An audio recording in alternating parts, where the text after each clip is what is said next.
करें स्टार्ट? जोर से बोलो। चलो, yes, cell cycle and cell division. इससे पहले चैप्टर पढ़ लिए हमने सेल और बायोमोलिक्यूल्स। ये थर्ड चैप्टर है सेल यूनिट का पूरा, ठीक है? तो होप सो तुमने पढ़ लिए होंगे बिना पढ़े। पढ़ लिए? नहीं पढ़े? चलो पढ़ लो अब। Cell cycle and cell division. Cell cycle है क्या? वो सारे इवेंट्स जो एक सेल डिवाइड करेगा उसके दौरान, उसके बीच में जो आएंगे वो सारे सेल साइकिल के इवेंट्स हैं, है ना? तो अब इवेंट्स क्या आएंगे? सेल अपने आप को प्रिपेयर करेगा, ठीक है, क्या करने के लिए? डिवाइड करने के लिए। तो एक रहेगा प्रिपरेटरी फेज जिसको हम बोलते हैं इंटरफेज, राइट? और एक रहता है actual division, that is M phase.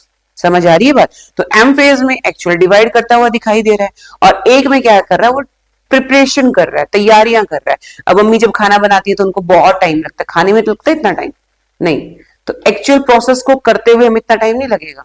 कोई भी हम फूड कंज्यूम करते हैं तो उसकी प्रिपरेशन में बहुत लंबा टाइम लगा होगा, लेकिन उसको एक्चुअली कंज्यूम करने में इतना टाइम नहीं लगता। तो जो इंटरफेज है that is a long phase, M phase जो है that is a short phase. Clear? चलो, ये जो सारी प्रोसेस है ना, ये हमारे जेनेटिक कंट्रोल के अंदर है, राइट? समझ आ रही है बात? अब एक सेल डिवाइड करता है ना, उसका सही डिवाइड होना बहुत जरूरी है। समझ आ रही है बात? हर पॉइंट के बाद, यानी कि हर काम के बाद जो मेन काम है इसके अंदर, उसके अंदर चेक पॉइंट्स आएंगे। क्या आएंगे? Check points. लाइक आपने खाना भी बनाया तो उसके अंदर चेक पॉइंट्स आते हैं कि ये सही हो गया, ये सही हो गया, ये सही हो गया। फॉर एग्जाम्पल, आप राइस बना रहे हो, उसको वॉश नहीं किया अच्छे से, तो चाहे कितने अच्छे से आपने कुकिंग करी हो तो नहीं वो सही जाएगा। अब ये तो बॉडी की बात है, एक सेल के अंदर ह्यूमंस की मैं बात करूं तो वहां पे 23 पेयर ऑफ क्रोमोसोम्स हैं। एक क्रोमोसोम भी इधर से उधर हो जाए ना, एक क्रोमोसोम तो छोड़ो, एक जीन भी इधर से उधर हो जाए, एक सेल के अंदर मान लो 2 आ जाए और एक के अंदर एक ही रह जाए, तो पता नहीं तुम्हारे साथ क्या होगा। क्लियर? तो ये जो प्रोसेस है it should go very smoothly, है ना? जैसे अब तुमने सिंड्रोम्स पढ़े है ना जेनेटिक चैप्टर के अंदर, उसके अंदर सिंड्रोम्स थे आपके, जेनेटिक डिसऑर्डर्स थे, डाउन सिंड्रोम, क्लेनफेल्टर सिंड्रोम। वो किस लिए हुए? क्योंकि जो आपकी डिवीजन है वो सही नहीं हुई, है ना? जो अदर सेक्स होते हैं, लाइक हम बोलते हैं सुपर मेल सुपर फीमेल्स, वो कैसे पैदा होती हैं? जो अधिकतर केसेस की मैं बात करूं वो तब होती हैं जब mothers conceive after a certain period of their life करती हैं। मतलब एक प्यूबर्टी के लिए टाइम अलग होगा, ठीक है, उसके बाद जब वो करेंगी तो क्या रहेगा? कॉम्प्लिकेशंस आएंगे। तो सेल डिवीजन जो है ना आपकी, वो एक टाइम के बाद ही सही होती है। क्लियर? इज इट क्लियर और नॉट? मान लो 40s के बाद कोई प्लान कर रहा है अपनी बेबीज, आपकी बॉडी जा रही है सेनेसेंस की तरफ। किसकी तरफ? सेनेसेंस की तरफ, एजिंग की तरफ। तो आपका जो क्या ग्रो कर रही है आपकी बॉडी प्रॉपरली? नो। तो वो जो सेल ग्रोथ है ना, उसमें कोई ना कोई कॉम्प्लिकेशन आती है। मान लो उसके ओवा ने एक एक्स की बजाय 2 एक्स ले लिए, सेक्स क्रोमोसोम, अदरवाइज गैमेट्स में सिर्फ एक ही होना चाहिए पेयर। अब उसके पास डबल एक्स है और उसका ओवम एक वाई से फ्यूज हो जाए, तो उस जाइगोट के अंदर क्या कंपोजिशन होगी? X X Y, 1 extra X chromosome, है ना? यही तो हमारे जेनेटिक डिसऑर्डर थे। तो सेल डिवीजन एक प्रॉपर वे में होनी चाहिए, ये बहुत जरूरी है। Clear? Latest read the NCERT. NCERT को रीड करना थोड़ा जरूरी है क्योंकि कुछ लाइंस होती हैं जो इंपॉर्टेंट होती हैं, right? Are you aware that all organisms, even the largest, start their life from a single cell? हम सब ने अपनी लाइफ एक छोटे से सेल से स्टार्ट किया, zygote, that is a zygote. वो डिवाइड कर करके हमारी पूरी बॉडी बना लेता है, right? You may wonder how a single cell then goes to form such large organism. एक छोटा सेल और तुम इतने बड़े विशाल प्राणी उसी से बने हो, ठीक है? चलो, growth and reproduction are characteristics of cell. एक सेल है तो वो ग्रो भी करेगा, रिप्रोड्यूस भी करेगा, ठीक है? ग्रोथ करके एक ऑर्गेनिज्म बनाता है, रिप्रोड्यूस करके अपनी प्रोजेनी बनाता है, and this process should be continuous ना, सो दैट लाइफ जो है वो इवॉल्व हो, वो अपना आगे की जो है अपनी संतानें पैदा करेगा, फिर वो दोबारा से ग्रो करेगा, एक बड़ा विशाल प्राणी फिर बनेगा, फिर वो दोबारा रिप्रोड्यूस करेगा। ये प्रोसेस चलता रहता है। Clear? All cells reproduce by dividing into 2। सारे सेल 1 से 2 बनते हैं, 2 से 4 बनते हैं, 4 से 8 बनते हैं। तो इस तरह से वो डिवाइड कर करके हमारे ऑर्गन्स बना देते हैं, ऑर्गेनिज्म बना देते हैं। फिर वो ऑर्गेनिज्म को कैपेबल करते हैं मैच्योरेशन के बाद कि वो रिप्रोड्यूस कर सके। क्लियर? तो ये प्रोसेस चलता रहेगा with each parental cell giving rise to 2 daughter cells each time they divide. हमेशा 2 डॉटर सेल्स बनेंगे। Clear? These newly formed daughter cells can themselves grow and divide, giving rise to a new cell population. एक नई cell की population मिल जाएगी, यानी कि progeny आपको मिल जाएगी। यही इन सब में लिखा हुआ है। क्लियर? एक ऑर्गेनिज्म जो है वो मिलियंस ऑफ सेल्स से बना होता है। You cannot count that cells, right?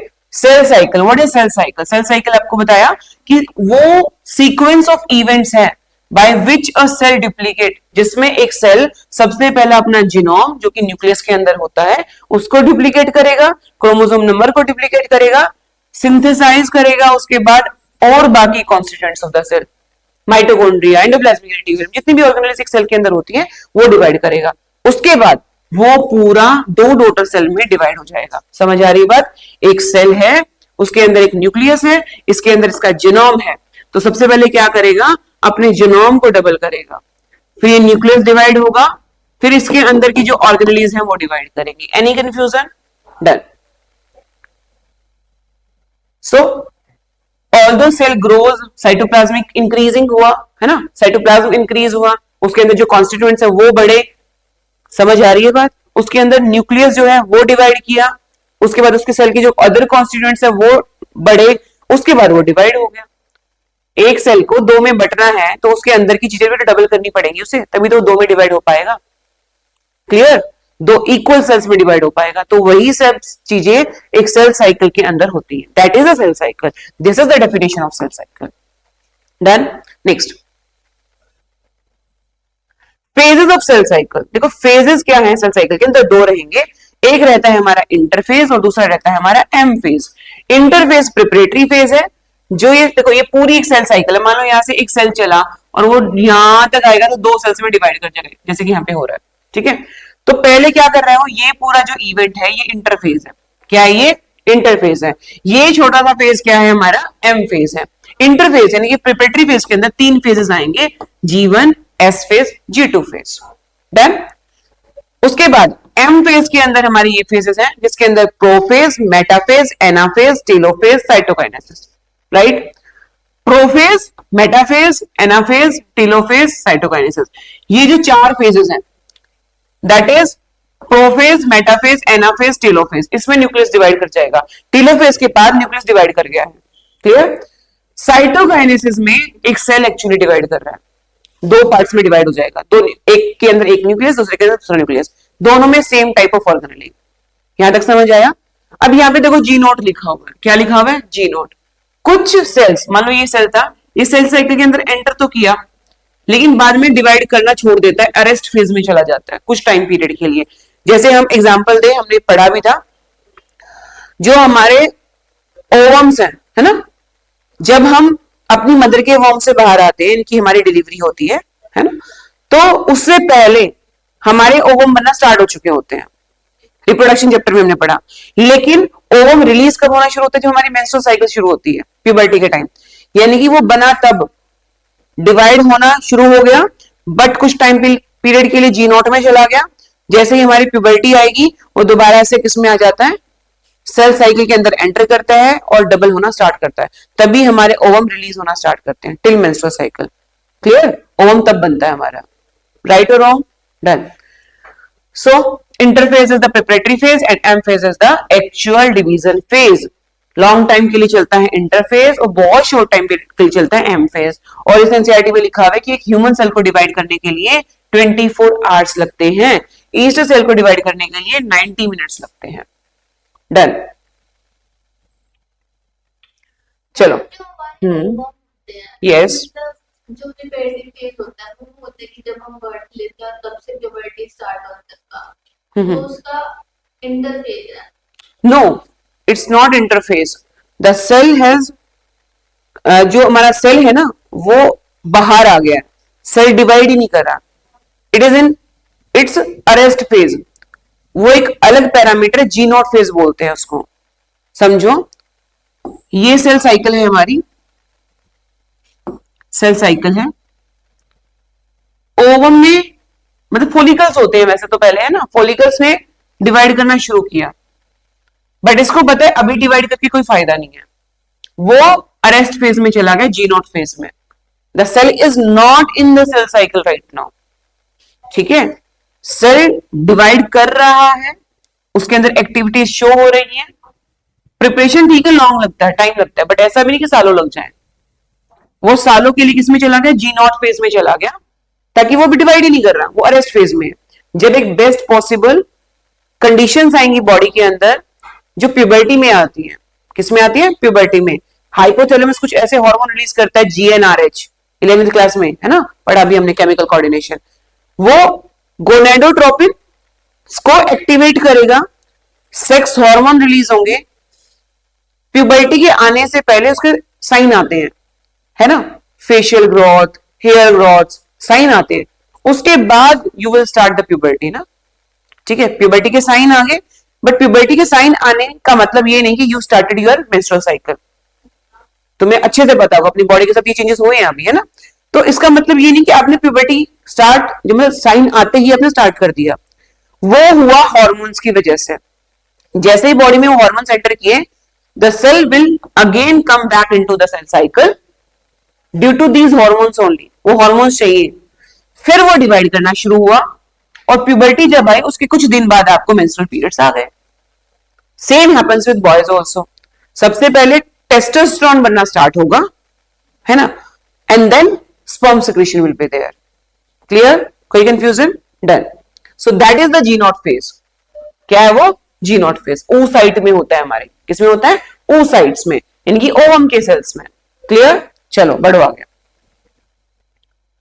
तो जो इंटरफेज है, देखो जो भी आपका रहेगा ना, M phase starts with the nuclear division. सबसे पहले क्या होगा उसमें? न्यूक्लियर डिवीजन, यानी कि कैरियोकाइनेसिस। इंटरफेज में देख लिया हमने, उसमें फेजेस होंगे हमारे ये वाले, अभी पढ़ेंगे इसको, ठीक है। एम फेज जो स्टार्ट होगा, पहले न्यूक्लियस डिवाइड करेगा, जो प्रोफेज, मेटाफेज, एनाफेज, टेलोफेज है। उसके बाद सेल पूरा डिवाइड करेगा। ये चीजें हमने समझ ली, अब ध्यान से समझो, दोबारा से रिवाइज करा रही हूं।